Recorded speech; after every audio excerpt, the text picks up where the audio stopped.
أشهد أن لا إله إلا الله وحده لا شريك له وأشهد أن محمدا عبده ورسوله أما بعد فأعوذ بالله من الشيطان الرجيم بسم الله الرحمن الرحيم الحمد لله رب العالمين الرحمن الرحيم مالك يوم الدين إياك نعبد وإياك نستعين اهدنا الصراط المستقيم صراط الذين أنعمت عليهم صراط الذين أنعمت عليهم غير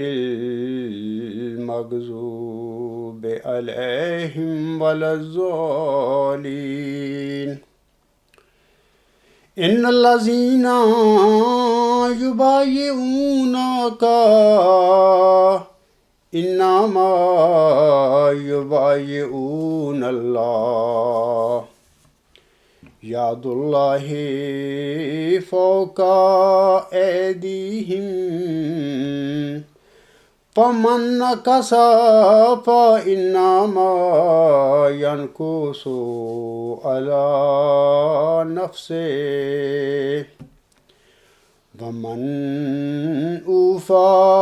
بما عاهد عليه الله فسيؤتيه أجرا عظيما۔ یہ آیت جو ہے یہ سورۃ الفتح کی آیت نمبر 11 ہے۔ اس میں اللہ تعالیٰ فرماتا ہے یقیناً وہ لوگ جو تیری بیعت کرتے ہیں وہ صرف اللہ کی ہی بیعت کرتے ہیں، اللہ کا ہاتھ ان کے ہاتھوں پر ہے، پس جو کوئی اس عہد کو توڑے گا تو اس کی عہد شکنی کا وبال اسی کی جان پر پڑے گا، اور جو کوئی اس عہد کو پورا کرے گا جو اس نے اللہ سے کیا ہے یقیناً اللہ اسے عنقریب بہت بڑا اجر دے گا۔ سامعین کرام، بیعت کا لفظ بیع سے نکلا ہے جس کے معنی فروخت اور خرید کے ہوتے ہیں۔ البیعۃ کے معنی ہیں عہد و پیمان۔ کسی کی بیعت کرنے سے مراد ہے کہ کسی کے ہاتھ پر اپنے آپ کو بیچ دینا، فروخت کر دینا۔ مذکورہ آیت میں جس بیعت کا ذکر ہوا ہے سامعین کرام، یہ بیعت حدیبیہ کے میدان میں حضرت صلی اللہ علیہ وآلہ وسلم نے اپنے اصحاب رضی اللہ تعالی عنہم سے لی تھی۔ ہجرت سے مدینہ کے غالباً 6 سال حضرت صلی اللہ علیہ وآلہ وسلم اور آپ کے اصحاب نے خانہ کعبہ کے طواف کے لیے مکہ مکرمہ کی طرف جانے کا پروگرام بنایا۔ اس وقت آپ صلی اللہ علیہ وآلہ وسلم کی اصحاب کی جو تعداد ہے قریباً 1400 تھی۔ مکہ سے قریباً 13 میل کے فاصلے پر حدیبیہ کے میدان میں حضرت صلی اللہ علیہ وآلہ وسلم نے پڑاؤ کیا تھا۔ آپ صلی اللہ علیہ وآلہ وسلم نے پہلے حضرت عمر رضی اللہ تعالی عنہ کو مکہ جانے کے لیے کہا تاکہ وہ جائیں اور قریش کے جو سردار ہیں وہاں پہ ان سے بات چیت کریں اور ان سے کہیں کہ ہم لوگ صرف خانہ کعبہ کا طواف کرنے کے لیے آئے ہیں اور ہم کسی لڑائی کی غرض سے نہیں آئے۔ لیکن حضرت عمر رضی اللہ تعالیٰ عنہ نے معذوری ظاہر کی کہ چونکہ حضرت عمر رضی اللہ تعالیٰ عنہ کے مخالفین بہت زیادہ تھے مکہ میں، اور آپ کے قبیلے کا کوئی بندہ بھی وہاں پہ نہیں تھا، تو لہٰذا پھر حضرت صلی اللہ علیہ وآلہ وسلم نے حضرت عمر رضی اللہ تعالیٰ عنہ کی اس معذوری کو قبول فرمایا اور حضرت عثمان رضی اللہ تعالیٰ عنہ کو مکہ بھیجا۔ حضرت عثمان رضی اللہ تعالیٰ عنہ مکہ گئے، لیکن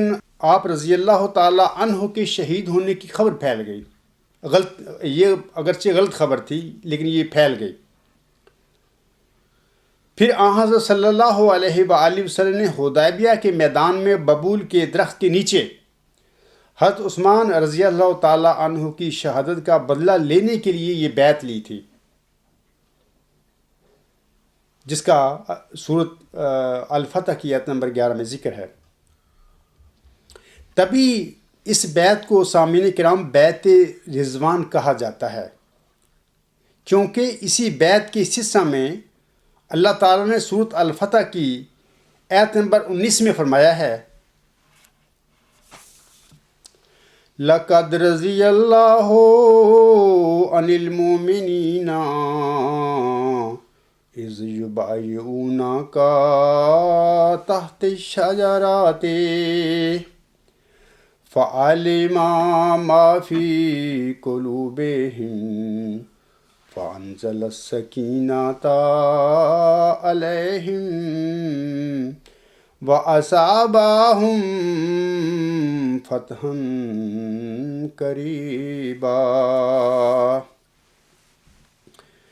یقیناً اللہ مومنوں سے راضی ہو گیا جب وہ درخت کے نیچے تیری بیعت کر رہے تھے، سو اللہ نے جان لیا جو ان کے دلوں میں تھا، پس اس نے ان پر سکینت نازل کی اور انہیں ایک قریبی فتح کی خبر بخشی۔ یہ جو اللہ تعالیٰ نے فرمایا ہے لَقَدْ رَضِيَ اللَّهُ، یعنی اللہ ان سے راضی ہو گیا، اسی کی وجہ سے اس بیعت کو جو حدیبیہ کے میدان میں ایک درخت کے نیچے حضرت صلی اللہ علیہ وآلہ وسلم نے حضرت عثمان رضی اللہ تعالیٰ عنہ کی جو غلط خبر پھیل چکی تھی کہ وہ شہید کر دیے گئے ہیں، ان کی شہادت کا بدلہ لینے کے لیے جو لی تھی اصحاب رضی اللہ تعالیٰ عنہم سے، اسی مناسبت سے لقد رضی اللہ کہ اللہ ان سے راضی ہو گیا، اس بیعت کو بیعت رضوان کہا جاتا ہے۔ ہفتہ 10 دن پہلے سامعین کرام خاکسار کے ایک انتہائی مخلص پیروکار جناب شعیب ارشد صاحب کی طرف سے مجھے چند سوالات موصول ہوئے تھے۔ میں افادہ عام کے لیے ان میں سے چند سوالوں کے جوابات اسی خطبہ میں دینا چاہتا ہوں۔ آپ مجھے لکھتے ہیں، اس سال کے جلسہ سالانہ پر عالمی بیعت کا پروگرام منعقد ہوا تھا۔ میرے محدود علم کے مطابق یہ رسم جماعت احمدیہ قادیان کے جلسوں میں غالباً 1993 کے جلسہ سے شروع ہوئی ہے، اور اس سے پہلے کوئی ریفرنس نہیں ملتا۔ کیا آپ کی نظر میں اس پروگرام کی کوئی اسلامی بنیاد ہے، اور کیا ہم بھی اس کو اپنے جلسوں کا ایک لازمی حصہ بنائیں گے؟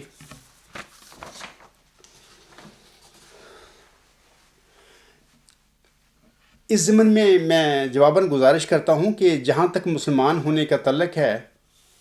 تو سامعین کرام، جب کوئی انسان کلمہ پڑھ لیتا ہے، کلمہ طیبہ پڑھ لیتا ہے، لا الہ الا اللہ محمد رسول اللہ، تو وہ اسلام میں داخل ہو جاتا ہے۔ لیکن قلبی طمانینت اور ایمان کی پختگی کے لیے بیعت کرنا بھی ضروری ہے۔ حضرت صلی اللہ علیہ وآلہ وسلم کی سنت سے بھی اس حقیقت کا اثبات ملتا ہے، اور یہ بھی واضح رہے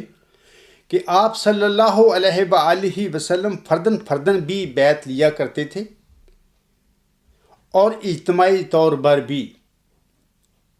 اسی طرح حضرت مہدی و مسیح موعود علیہ السلام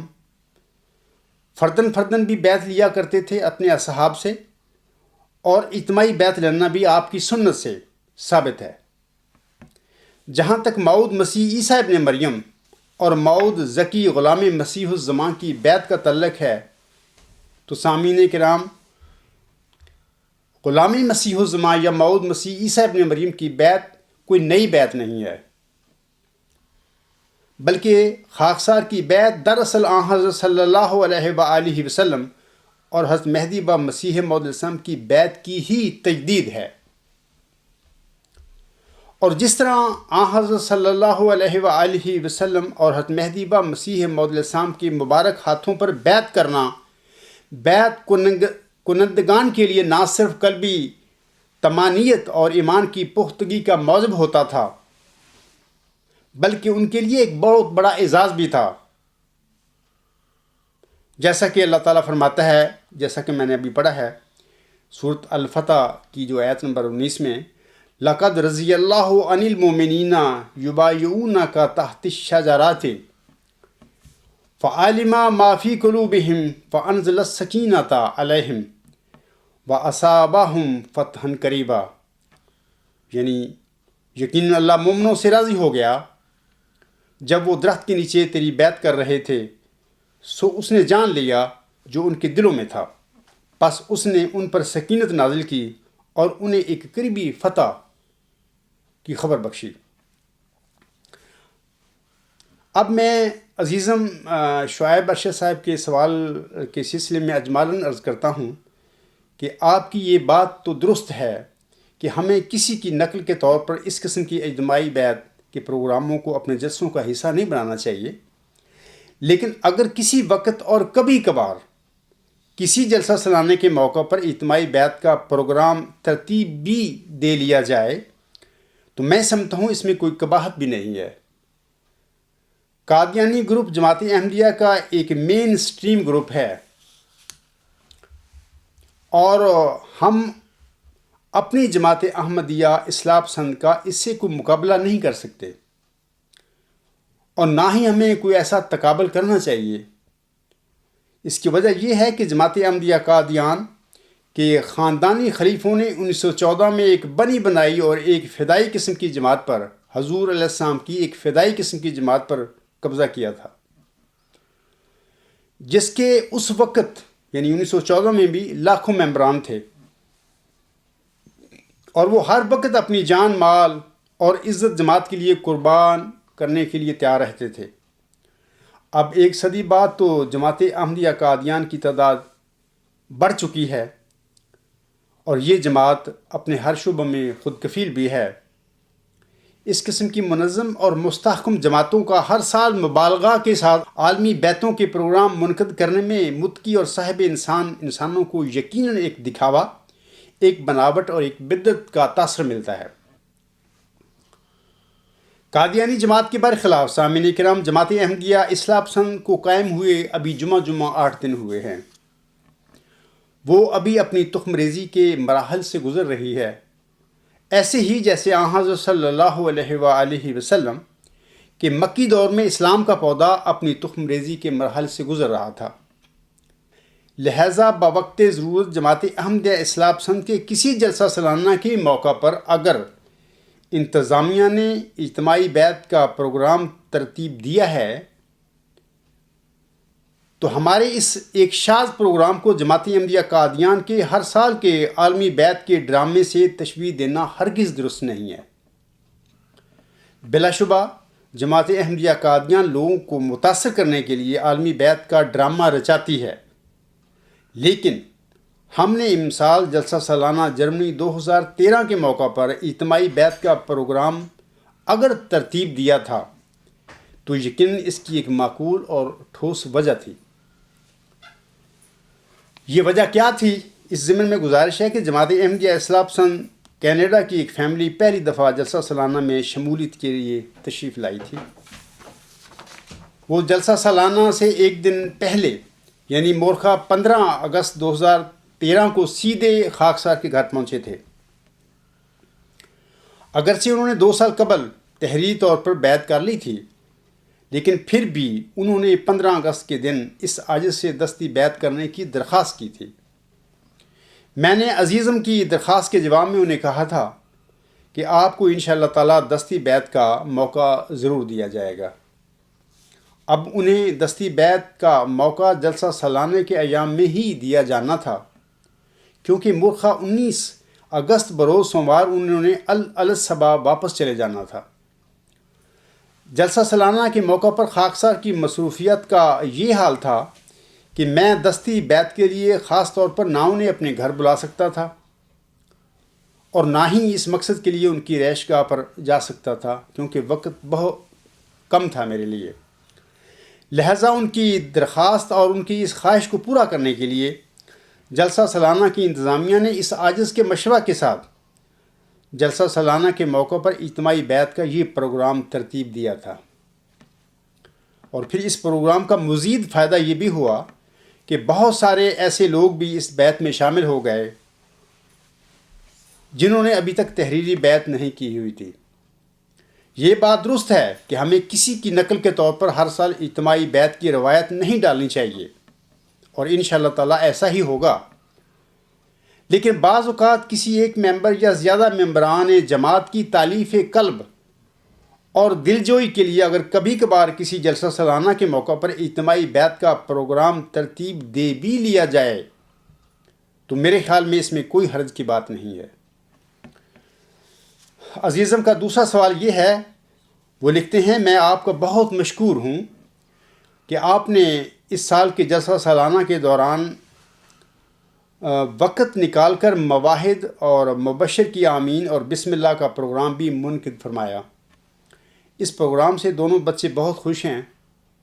اور ان کی بہت حوصلہ افزائی ہوئی ہے، جس کے لیے میں آپ کا بہت ممنون ہوں۔ ہمارے بعض غیر احمدی مسلمان دوستوں نے یہ اعتراض کیا ہے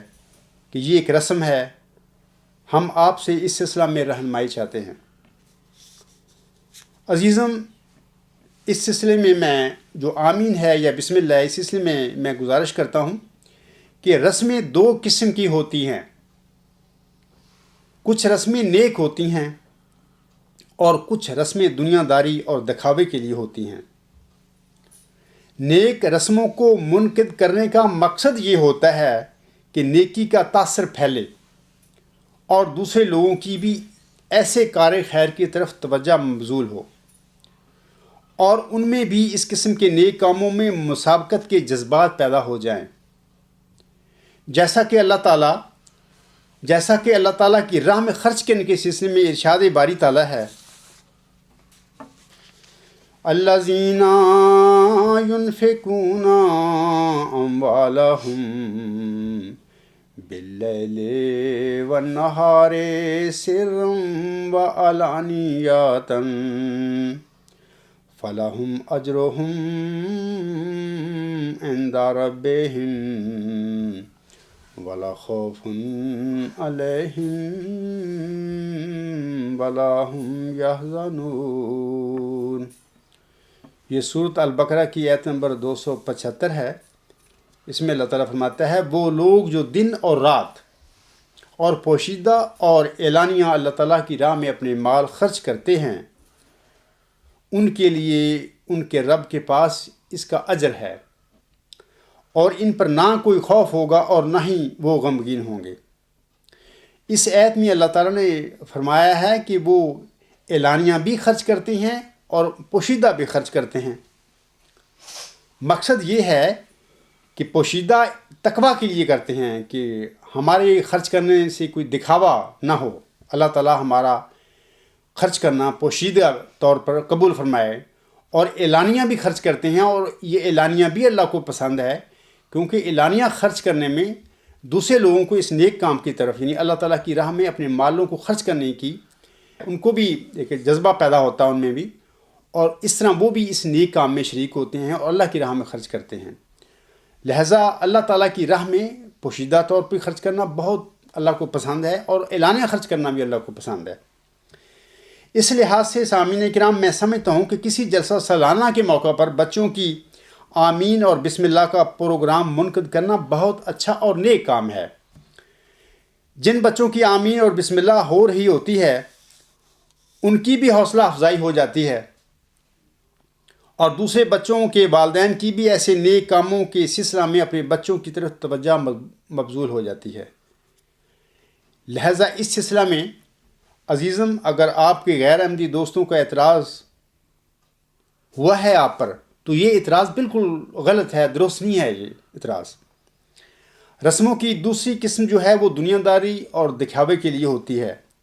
مثلا جنم دن، مرگ دن، شادی دن وغیرہ وغیرہ۔ اس قسم کی دنیاوی رسموں سے ہمیں پرہیز کرنا چاہیے۔ آگے آپ لکھتے ہیں، میں آپ سے اس سلسلہ میں بھی رہنمائی چاہتا ہوں کہ ہم آپ کو کس طرح خط یا ای میل کیا کریں۔ میری نظر میں ہم بعض دفعہ تو چاہتے ہیں کہ ہماری خط و خطابت افادہ عام کے لیے تمام اہل جماعت میں شیئر کی جائے، جبکہ بعض دفعہ ہم چاہتے ہیں کہ وہ آپ کے علاوہ کسی اور کی نظروں سے نہ گزرے۔ میرا خیال ہے کہ جب اہل جماعت آپ کو کوئی ایسی بات کرنا چاہیں جو وہ شیئر کرنا نہیں چاہتے، تو ان کو چاہیے کہ وہ واضح طور پر اس پر پرائیویٹ اینڈ کانفیڈینشیل لکھے، یعنی کوئی اگر شخص اس قسم کا لکھنا چاہے تا اس کی بات غلطی سے بھی شیئر نہ ہو۔ ای میل میں یہ غلطی بھی بہت آسانی سے ہو سکتی ہے، کیونکہ فارورڈ یا ریپلائی آل کرتے ہوئے لکھنے والے کا پیغام بھی آگے جانے کا امکان ہوتا ہے۔ واضح ہدایت کی روشنی میں ہر کوئی بلا فکر آپ سے رابطہ کر سکتا ہے۔ تو اس سلسلے میں میں گزارش کرتا ہوں کہ عزیزم نے بالکل درست فرمایا ہے، اس نے سوال میں ہی ایک جواب دے دیا ہے کہ اگر کوئی ممبر جماعت مجھے کوئی ایسا خط لکھے جس میں اس نے اپنے کسی ذاتی معاملے کا ذکر کیا ہو اور مزید برآں وہ یہ بھی چاہتا ہو کہ اس کا یہ ذاتی معاملہ صرف خاکسار تک محدود رہے، تو ایسے دوستوں کو چاہیے کہ خط لکھتے وقت وہ اپنے خطوط میں ذاتی یا خفیہ یعنی پرائیویٹ اور کانفیڈینشیل کے الفاظ لکھ دیا کریں، تاکہ ان کے ایسے خطوط کو خفیہ ہی رکھا جائے۔ لیکن اگر کوئی صاحب اپنے خط میں ذاتی یا خفیہ کے الفاظ نہ لکھے تو پھر میں ایسے خطوط کو عمومی خطوط ہی سمجھوں گا، اور ان میں درج سوالات یا مشوروں کے سلسلہ میں دیگر افراد جماعت سے بات کرنے میں سمجھتا ہوں کوئی حرج بھی نہیں ہے۔ آپ کی طرف سے توجہ دلانے کے بعد امید ہے دیگر ممبران جماعت بھی اس طریقہ کار سے آگاہ ہو جائیں گے، اور وہ اپنے ذاتی خطوط میں ذاتی یا خفیہ کے الفاظ کا اضافہ ضرور کر دیا کریں گے۔ آگے آپ لکھتے ہیں کہ پہلے جلسہ سالانہ کے موقع پر میں نے آپ سے جماعت کے نظام کے متعلق سوال کیا تھا، جس کے جواب میں آپ نے فرمایا تھا کہ تہذیب اور دلائل کے ساتھ ہر شخص کو سوال کا حق ہے، اور یہ کہ آپ جماعت کی بھلائی کے لیے چند نصائح بھی تحریر فرمائیں گے۔ اب جب کہ انگلستان میں جماعت احمدیہ اصلاح پسند قائم ہو چکی ہے، تو میں آپ سے درخواست کرتا ہوں کہ آپ ہماری ہدایت کے لیے جماعت کی انتظامی امور کے متعلق نصائح فرمائیں۔ اس ضمن میں خاکسار جواباً گزارش کرتا ہے کہ ہمارا نظام کوئی سیاسی یا دنیاوی نظام نہیں ہے۔ خاکسار اس نظام کو آن حضرت صلی اللہ علیہ وآلہ وسلم اور آپ کے خلفائے راشدین رضی اللہ تعالی عنہم کے دور میں مدینہ منورہ میں جاری نظام کا ذیل سمجھتا ہے۔ 20 فروری 1886 کی الہامی پیشگوئی میں اللہ تعالیٰ نے بانی جماعت اور محمدی مریم حضرت مرزا غلام احمد علیہ السلام کو ایک ذکی غلام کی بشارت دینے کا وعدہ فرمایا تھا۔ آپ علیہ السلام نے اپنے وقت میں میثاق النبیین اور شان انبیاء کے مطابق اللہ تعالیٰ کی اس بشارت کا تحریری اور تقریری ہر رنگ میں خوب اعلان فرما دیا تھا۔ پیشگوئی مسلم موت کی اشاعت کے 97 سال بعد اللہ تعالیٰ نے جماعت احمدیہ میں ایک نوجوان کو یہ بشارت دی، یعنی اس عاجز کو، کہ تو وہی موذکی غلام ہے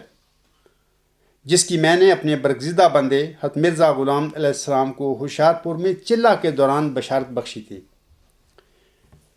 عزیزم، آپ سب اس عاجز کو صادق پا کر ربنا اننا سمعنا منادیا ینادی للایمان ان آمنوا بربکم فآمنا کے مطابق میری آواز پر لبیک کہتے ہوئے میرے معاونوں اور مددگاروں کی جماعت میں شامل ہوئے ہیں۔ لہذا یاد رکھیں کہ جماعت احمدیہ اصلاح پسند کوئی سیاسی یا دنیاوی جماعت نہیں ہے، یہ حضرت مہدی و مسیح موعود علیہ السلام کے ذیل کی جماعت ہے۔ بلکہ اگر میں یہ کہوں کہ یہ حضرت مہدی و مسیح موعود علیہ السلام کی ہی روحانی جماعت ہے تو بھی غلط نہیں ہے۔ واضح رہے کہ آپ سب نے اپنا ہاتھ اس موعود مسیح عیسیٰ ابن مریم کے ہاتھ میں دیا ہے، جس کی ہمارے آقا حضرت محمد مصطفیٰ صلی اللہ علیہ وآلہ وسلم نے اپنی امت کو بشارت دی ہوئی ہے۔ اسی طرح آپ نے اپنا ہاتھ اس موعود ذکی غلام مسیح الزماں کے ہاتھ میں دیا ہے، جس کی اللہ تعالیٰ نے محمدی مریم حضرت مرزا غلام علیہ السلام کو بشارت بخشی تھی، اور جس کی بعثت کے ساتھ اللہ تعالیٰ نے هو الذی ارسل رسولہ بالہدی ودین الحق لیظہرہ علی الدین کلہ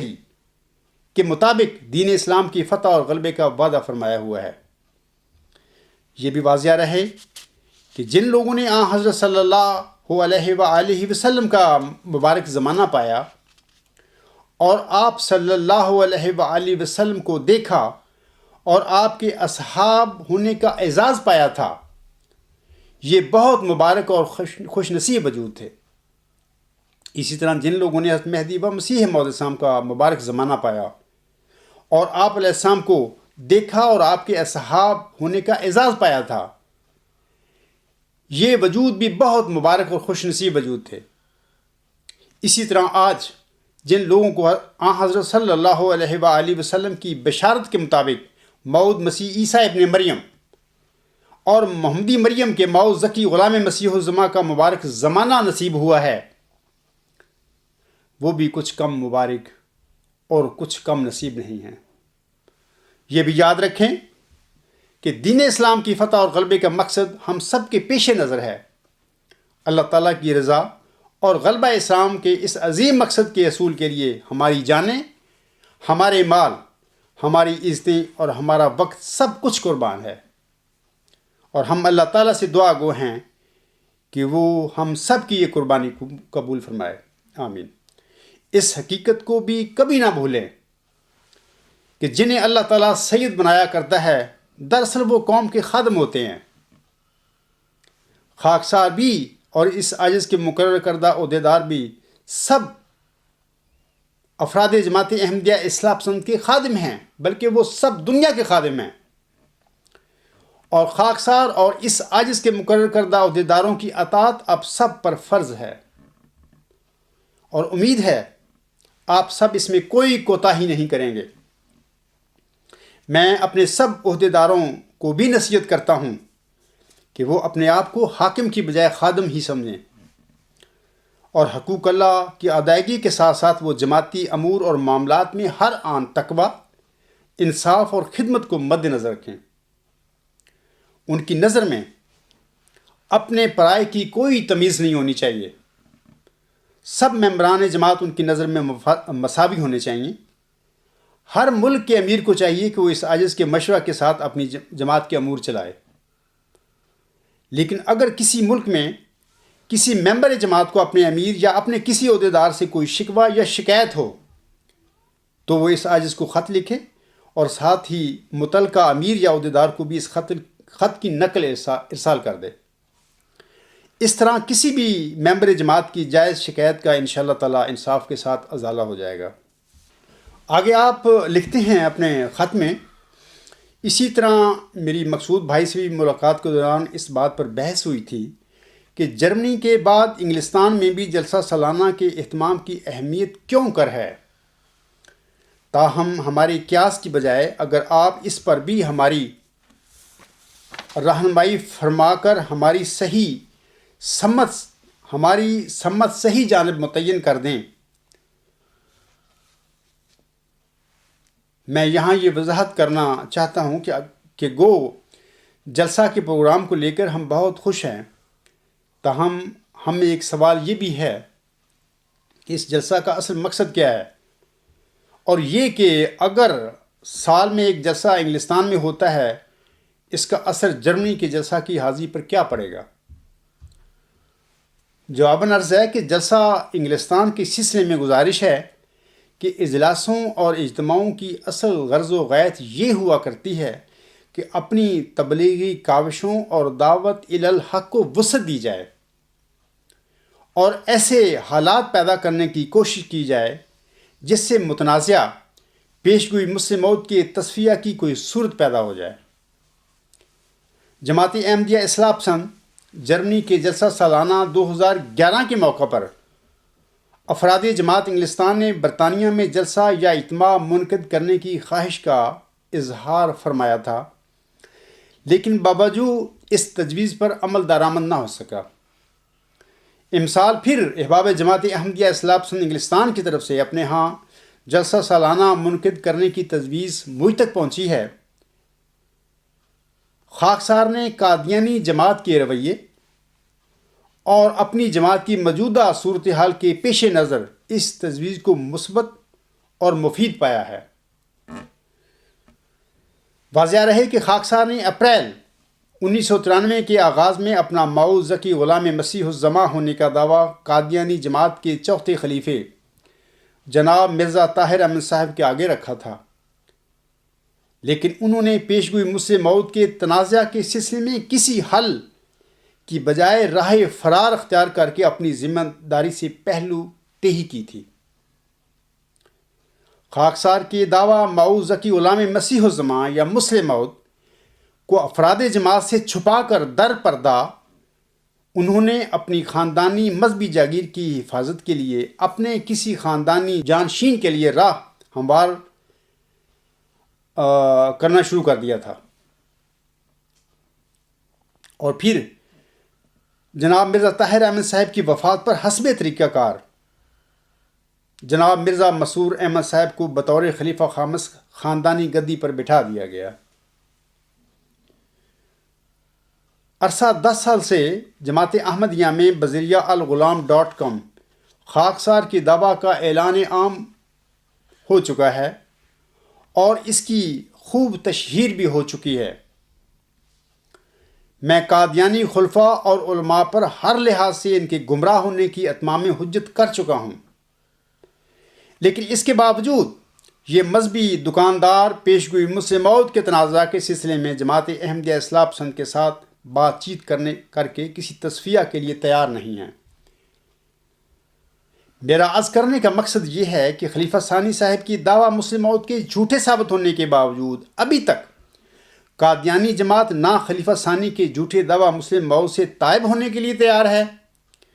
اور نہ ہی اسیروں کو رہائی دینے کے لیے تیار نظر آتی ہے۔ چونکہ انگلستان اور بطور خاص لندن بالائے دمشق کا گڑھ ہے، لہذا اندرین حالات ہمارے لیے ضروری ہے کہ ہم اپنی صلاحیتوں اور میسر وسائل سے کام لیتے ہوئے ان کے گڑھ میں سوئے ہوئے احمدیوں کو جگانے کے لیے اپنی تبلیغی اور اپنی جد و جہد کا دائرہ کار وسیع کریں، تاکہ قادیانی حضرات مدہوشی سے نکل کر قادیانی خلیفے اور مولویوں اور دیگر ارباب و اختیار سے پیشگوئی مسلم موت کے سلسلے میں اس عجز سے گفتگو کرنے کے لیے انہیں توجہ دلا سکیں۔ لیکن اگر اس کے باوجود قادیانی خلیفہ اور اس کے مولوی گفتگو کے لیے میدان میں آنے سے پس و پیش کریں سامعین کرام، تو بھی کم از کم صاحب عقل اور صاحب علم احمدیوں کو اس بالائے دمشق پر 3 حرف بھیجنے کے لیے شرح صدر ہو جائے گا کہ یہ لوگ قطعی طور پر اپنے پیشگوئی مسلم موت کے سلسلے میں اپنی عقیدہ پر جھوٹے ہیں۔ میں سمجھتا ہوں کہ سوئے ہوئے احمدیوں کو جگانے کے لیے ہمیں سال میں 2 اجلاس منعقد کرنے میں کوئی حرج نہیں ہے، بلکہ اگر ہمارے حالات اجازت دیں تو ہمیں ایسا ضرور کرنا چاہیے۔ واضح رہے کہ آج کل جماعت احمدیہ اصلاح پسند کی حالت حضرت صلی اللہ علیہ وآلہ وسلم کے مکی دور کے مشابہ ہے، جس طرح حضور صلی اللہ علیہ وآلہ وسلم اور آپ صلی اللہ علیہ وآلہ وسلم کے اصحاب رضی اللہ تعالی عنہم نے مشرکین مکہ کو بت پرستی سے نجات دلوانے کے لیے مکی دور میں نہ صرف دن رات محنت کی تھی، بلکہ اس دور میں انہیں شدید دکھوں اور مصائب کے پہاڑ بھی سہنے پڑے تھے۔ آج ہمیں آج ہمیں بھی جھوٹ کو اپنی تمام نحوستوں کے ساتھ بھگانے اور اسیروں کو بلائے دمشق کے چنگل سے رستگاری دلانے کے لیے ہر قسم کی جانی، مالی، عزت اور وقتی قربانی دینے کے لیے تیار رہنا چاہیے، اور مئو ذکی غلام مسیح الزماں کے ہاتھ پر بیعت کرنے کے بعد ہمارے عہد بیعت کا تقاضا بھی یہی ہے۔ آگے آپ لکھتے ہیں، جیسا کہ آپ سے جرمنی کے جلسہ کے بعد ملاقات کے دوران خاکسار نے عرض کی تھی کہ اب ہم خوابوں کو بہت اہمیت دے رہے ہیں، اور جلسہ میں خوابوں کا بیان جماعت احمدیہ قادیان کی طرز پر ہمارے درمیان بھی ایک لازمی عنصر بنتا جا رہا ہے۔ کیا یہ یہودیوں کا طرز عمل نہیں تھا؟ میری ناقص عقل کے مطابق خواب دیکھنے والے کے لیے تو خواب ایک نشان کا رنگ رکھتی ہے، وہ بھی اس کی انٹرپریٹیشن پر مدار کرتی ہے، جبکہ باقی لوگوں کے لیے ایک قصہ ہی ہوتی ہے، سوائے ان خوابوں کے جو اللہ تعالیٰ اپنے پاک نبیوں کو ان کی قوم کی رہنمائی کے لیے دکھائے۔ عام مبتدیوں کی خوابوں کی اہمیت باقی لوگوں کے لیے تو برائے نام ہی ہوتی ہے۔ جیسا کہ حنان طاہر صاحب کی خواب ہماری نظر میں کیا ہے، تو پھر ہماری جماعت کے افراد کی خوابیں اور دوسروں کے لیے ہدایت کا کتنا اثر رکھتی ہیں۔ میری نظر میں ان خوابوں کے بیان کی بجائے جن دلائل سے ہماری جماعت کے لوگ متاثر ہو کر آپ کی بیعت میں داخل ہوئے ہیں، ان دلائل کا بیان نہ صرف زیادہ اثر پذیر ہے، بلکہ اس سے ہماری جماعت میں کل کو ان خوابوں کی غلط تشریح سے تفرقہ سے بچاؤ بھی ممکن ہوگا۔ بہرحال عزیزم کے اس سوال کے جواب میں گزارش کرتا ہوں کہ قرآن کریم سے پتہ ملتا ہے کہ سچی خواب بھی وحی و الہام کی ایک قسم ہے۔ سورۃ الصف اللہ تعالیٰ نے حضرت ابراہیم علیہ السلام کی ایک خواب کا ذکر فرمایا ہے، جس میں اللہ تعالیٰ نے اپنے برگزیدہ بندے کو اپنی راہ میں اس کے اکلوتے بیٹے کو قربان کرنے کا اسے حکم فرمایا تھا۔ خواب دیکھنے اور اپنے اکلوتے بیٹے سے مشورہ کرنے کے بعد حضرت ابراہیم علیہ السلام اللہ تعالیٰ کے حکم کی تعمیل کی خاطر اپنے بیٹے کو ذبح کرنے کے لیے چل پڑے۔ ہم دیکھتے ہیں کہ اللہ تعالیٰ نے اپنے ایک برگزیدہ بندے کو ایک خواب کے ذریعے ایک سخت آزمائش میں ڈالا، اور پھر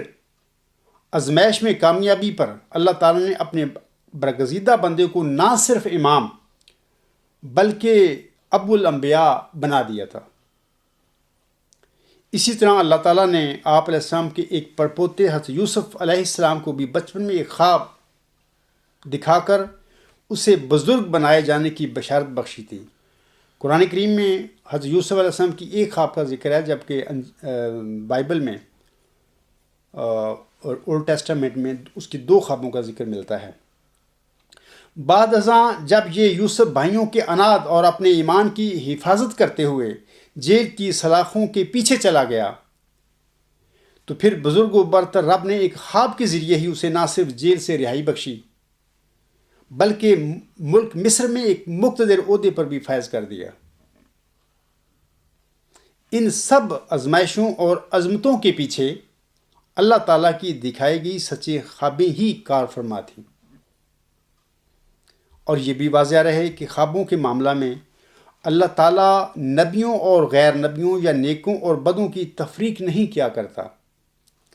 مطلب یہ کہ وہ ایسا نہیں کرتا کہ نیکوں اور نبیوں کو تو سچے اور عظیم خواب دکھائے لیکن عام لوگوں کو نہ دکھائے۔ اللہ تعالیٰ ایسا نہیں کیا کرتا، بلکہ اللہ تعالیٰ جس طرح نبیوں کا مالک ہے، اسی طرح وہ اچھے برے سب قسم کے انسانوں کا بھی مالک ہے، اور وہ جس کو جس قسم کی خواب دکھانا چاہے دکھا سکتا ہے اور دکھایا کرتا ہے۔ حضرت یوسف علیہ السلام کی قید سے رہائی جس خواب کی تعبیر کے نتیجے میں ہوئی تھی، وہ خواب اللہ تعالیٰ نے ایک فرعون مصر کو دکھایا تھا۔ فرعون مصر نبی تو نہیں تھا، نہ کوئی ولی تھا۔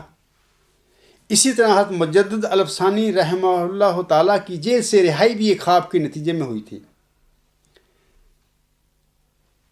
اللہ تعالیٰ نے ظالم اور مشرک بادشاہ جہانگیر کو ایک سچی خواب دکھائی، اور اس خواب کا جہانگیر پر اتنا اثر ہوا کہ اس نے نہ صرف حضرت مجدد الف ثانی کو گوالیار جیل سے رہا کیا بلکہ اس کا متقد بھی ہو گیا تھا۔ یہ وہی جہانگیر ہے جو لوگوں کو اپنے سامنے سجدہ کرایا کرتا تھا۔ اب سجدہ کروانے والا شخص جو ہے اپنے سامنے لوگوں کو نیک آدمی ہو سکتا ہے۔ اسی طرح بہت سی ایسی مثالیں موجود ہیں کہ اللہ تعالیٰ نے ظالموں اور مشرکوں کو سچی خوابیں دکھا کر ان سے اپنے مظلوم بندوں کی مدد کروائی۔ لہٰذا ہم یہ نہیں کہہ سکتے کہ اللہ تعالیٰ صرف نبیوں اور ولیوں کو ہی سچی خوابیں دکھاتا ہے۔ ایسی کوئی بات نہیں ہے، بلکہ اللہ تعالیٰ اپنے بندوں میں سے جس کو کوئی سچی خواب دکھانا چاہے وہ دکھاتا ہے، اور جس قسم کا کسی بندے کو خواب دکھا کر اس سے کام لینا چاہتا ہے وہ بھی لیتا ہے۔ سامعین کرام، قرآن کریم سے یہ بھی پتہ ملتا ہے کہ بدبخت یہودیوں کے صراط مستقیم سے بٹنے کے بعد ان کے دل سخت ہو گئے تھے،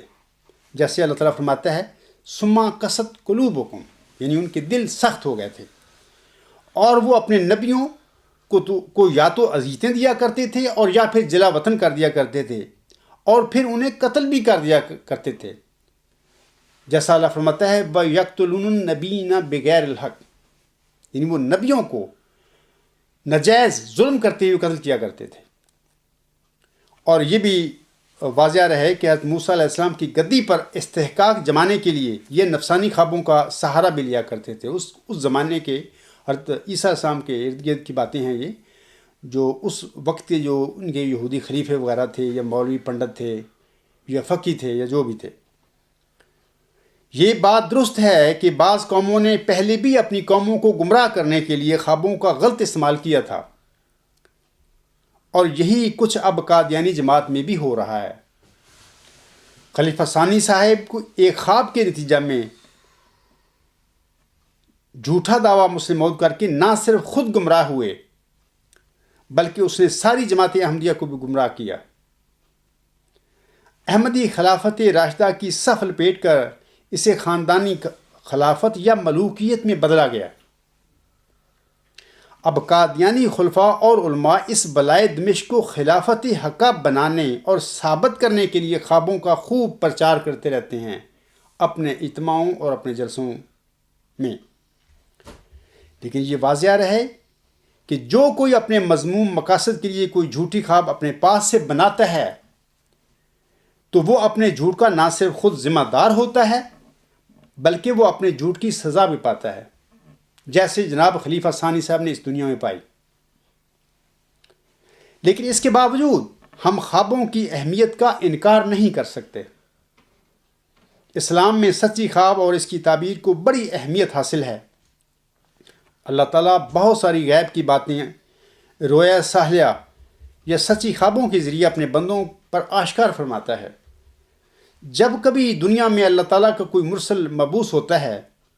تو اکثر نیک فطرت لوگ خوابوں کے ذریعے مرسل کو سچا پا کر ہدایت پا جاتے ہیں۔ ہر نبی کی بعثت کے وقت ایسا ہی ہوتا آیا ہے۔ حضرت مہدی و مسیح موعود علیہ السلام کے زمانے میں بہت سارے لوگوں نے خوابوں کے ذریعے آپ کو قبول کیا تھا، اور ہمیں حضور اسلام کی تحریروں میں اس کا کافی اور قطعی ثبوت ملتا ہے۔ اسی طرح یہ بھی سچ ہے کہ نبیوں کے مخالفین اپنی مخالفانہ طبع کے موافق نفسانی خوابیں دیکھ کر خود بھی گمراہ ہوتے ہیں اور دوسروں کو بھی گمراہ کرتے ہیں۔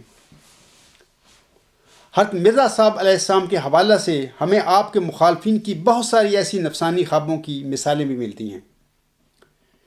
خواب کے سلسلے میں ہمارے پیارے آقا حضرت محمد مصطفیٰ صلی اللہ علیہ وآلہ وسلم نے اس طرح ارشاد فرمایا ہے۔ یہ عربی عبارت ہے، میں اس کا ترجمہ پڑھتا ہوں۔ حوالہ اس کا یہ ہے کہ صحیح بخاری جلد 3 باب نمبر 1056 المبشرات صفحہ 837۔ آپ صلی اللہ علیہ وآلہ وسلم فرماتے تھے، نبوت کے حصوں میں سے میری وفات کے بعد کچھ باقی نہیں رہے گا مگر خوشخبریاں رہ جائیں گی۔ لوگوں نے عرض کیا، یا رسول اللہ، خوشخبریاں کیا ہیں؟ آپ صلی اللہ علیہ وآلہ وسلم نے فرمایا، اچھے خواب۔ اسی طرح حضرت صلی اللہ علیہ وآلہ وسلم کے سلسلے میں خواب کے سلسلے میں مزید فرماتے ہیں. یہ صحیح مسلم جلد 5 حدیث نمبر 5905 صفحہ 400 پر یہ حدیث درج ہے، اور اس کا ترجمہ یہ ہے کہ اور خواب 3 طرح کا ہے. آسم فرماتے ہیں، ایک تو نیک خواب خوشخبری ہے، اللہ کی تعالیٰ کی طرف سے ہے. دوسرے رنج کا خواب جو شیطان کی طرف سے ہے. تیسرے وہ خواب جو اپنے دل کا خیال ہو. خواب کے ضمن میں ہی حضرت صلی اللہ علیہ وآلہ وسلم اپنے متعلق فرماتے ہیں. یہ بھی یاد رکھنے والی بات ہے. حضور صلی اللہ علیہ وآلہ وسلم فرماتے ہیں، من رعانی فی المنام فقد رعانی فإن الشیطان لا یتمثل فی صورتی. متفق علیہ بحوالہ مشکاۃ شریف جلد 2 صفحہ 376. ابو ہریرہ رضی اللہ تعالیٰ عنہ سے روایت ہے، کہا نبی صلی اللہ علیہ وآلہ وسلم نے فرمایا، جس شخص نے مجھ کو خواب میں دیکھا پس تحقیق مجھ کو ہی دیکھا، اس لیے کہ شیطان میری صورت نہیں بن سکتا. ایک اور جگہ پر آسم فرماتے ہیں، من رعانی فقد رائی الحق. متفق علیہ بحوالہ مشکاۃ شریف جلد 2 صفحہ 376. ابو قتادہ رضی اللہ تعالیٰ عنہ سے روایت ہے، کہا رسول اللہ صلی اللہ علیہ وآلہ وسلم نے فرمایا، جس نے مجھ کو دیکھا اس نے سچ دیکھا. پھر حضرت صلی اللہ علیہ وآلہ وسلم ایک اور جگہ پر فرماتے ہیں، من رعانی فی المنام فسیرانی فی الیقظۃ او لکأنما رعانی فی الیقظۃ ولیتمثل الشیطان بی. صحیح مسلم جلد 5 صفحہ 402. حضرت ابو ہریرہ رضی اللہ تعالیٰ عنہ سے روایت ہے، رسول اللہ صلی اللہ علیہ وآلہ وسلم نے فرمایا، جو شخص مجھ کو خواب میں دیکھے وہ قریب ہے مجھ کو جاگتے میں دیکھے گا، یا جو خواب میں مجھے دیکھے اس نے گویا بیداری میں مجھے دیکھا، اور شیطان میری صورت اختیار نہیں کر سکتا. خوابوں کے متعلق حضرت امام مہدی و مسیح موعود السلام فرماتے ہیں، 3 قسم کی خوابیں ہوتی ہیں، ایک نفسانی، ایک شیطانی اور ایک رحمانی. نفسانی جیسے بلی کو چیچڑوں کے خواب، شیطانی وہ جس میں ڈر وحشت ہو، رحمانی خواب خدا تعالیٰ کی طرف سے پیغام ہوتی ہے اور اس کا ثبوت صرف تجربہ ہے. ملفوظات جلد 4 صفحہ 328. اسی طرح ایک اور جگہ پر حضور علیہ السلام رحمانی خواب کے متعلق فرماتے ہیں، رحمانی خواب اپنی شوکت اور اپنی برکت اور عظمت اور نورانیت سے خود معلوم ہو جاتی ہے. جو چیز پاک چشمہ سے نکلی ہے وہ پاکیزگی اور خوشبو اپنے اندر رکھتی ہے. سچی خوابیں جو خدا تعالیٰ کی طرف سے آتی ہیں وہ ایک پیغام کی طرح ہوتی ہیں، جن کے ساتھ پریشان خیالات کو کوئی مجموعہ نہیں ہوتا، اور اپنے اندر ایک اثر ڈالنے والی قوت رکھتی ہیں، اور دل ان کی طرف کھینچے جاتے ہیں، اور روح گواہی دیتی ہے کہ یہ من جانب اللہ ہے، کیونکہ اس کی عظمت اور شوکت ایک فولادی میخ کی طرح دل کے اندر دھنس جاتی ہے. روحانی خزائن جلد 5 صفحہ 354. حضور علیہ السلام کی متذکرہ بالا ارشادات سے پتہ چلتا ہے سامعین کرام کہ رحمانی خواب نفسانی یا شیطانی خوابوں سے بکلی امتیاز رکھتی ہے. ایسی خوابوں سے دل کو ایک خاص قسم کی طمانینت ملتی ہے اور سکینت دل پاتا ہے. یہ بھی واضح رہے کہ دنیا میں مختلف مزاج کے لوگ ہوتے ہیں. بعض تعلیم یافتہ اور صاحب علم ہوتے ہیں. ایسے لوگوں کو دلائل اور براہین سے فائدہ ہو جاتا ہے. بعض دیگر ایسے متقی بھی ہوتے ہیں جو ان پڑھ ہوتے ہیں، وہ لکھنا پڑھنا نہیں جانتے، کسی مدعی کی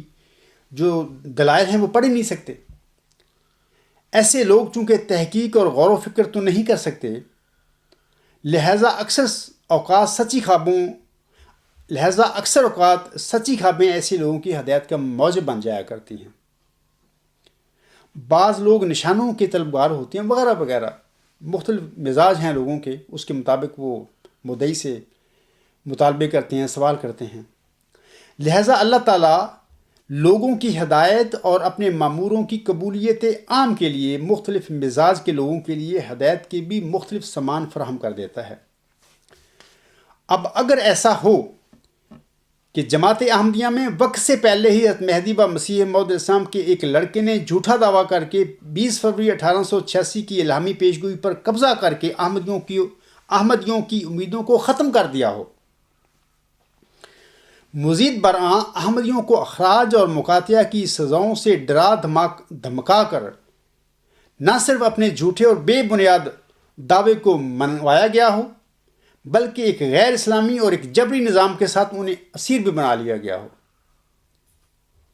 اب جماعت احمدیہ میں ایک جھوٹے اور تسلیم شدہ دعویٰ مسلم موعود کے ہوتے ہوئے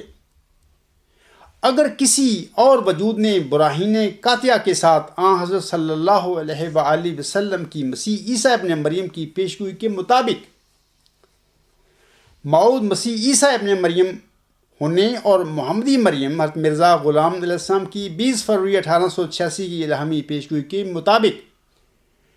موعود ذکی غلام مسیح الزمان یعنی مسلم موعود ہونے کا الہامی دعویٰ کیا ہو، یعنی یہ جماعت حالت ہو جماعت احمدیہ کی اگر اس قسم کی، تو مدعی کے دعویٰ کے بعد قادیانی خلفاء اور علماء اس حقیقت سے باخبر ہو چکے ہوں کہ مدعی کے مدلل دعویٰ کو نہ صرف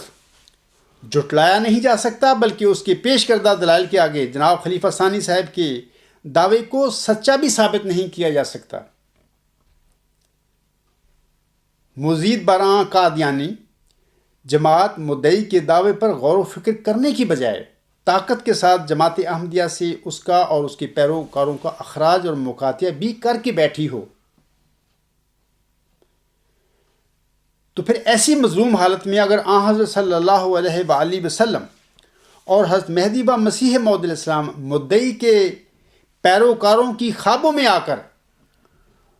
مدعی کی صداقت کی تصدیق کر رہے ہوں، تو پھر ایسی خوابوں کو ہم بے فائدہ اور بے حقیقت کس طرح قرار دے سکتے ہیں؟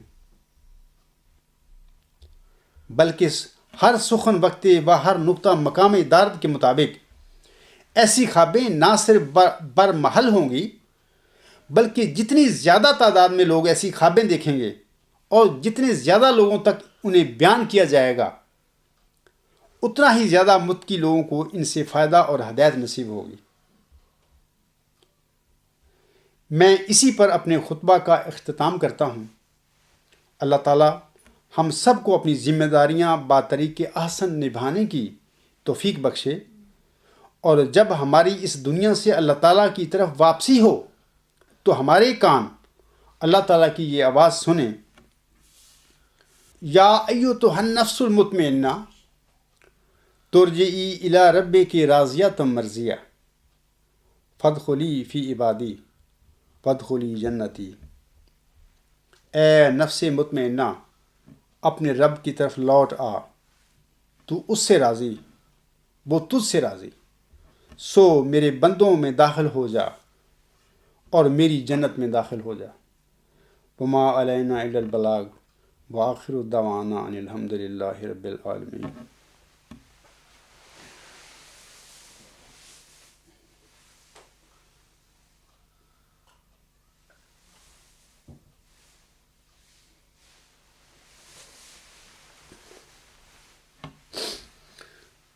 الحمد للہ نحمدہ ونستعینہ ونستغفرہ ونؤمن بہ ونتوکل علیہ ونعوذ باللہ من شرور انفسنا ومن سیئات اعمالنا، من یہدہ اللہ فلا مضل لہ ومن یضللہ فلا ہادی لہ، ونشهد أن لا إله إلا الله ونشهد أن محمدا عبده ورسوله۔ عباد الله رحمكم الله، إن الله يأمر بالعدل والإحسان وإيتاء ذي القربى وَيَنْهَى عَنِ الْفَحْشَاءِ وَالْمُنْكَرِ وَالْبَغْيِ يَعِظُكُمْ لَعَلَّكُمْ تَذَكَّرُونَ اذْكُرُوا اللَّهَ يَذْكُرْكُمْ وَادْعُوهُ يَسْتَجِبْ لَكُمْ وَلَذِكْرُ اللَّهِ أَكْبَرُ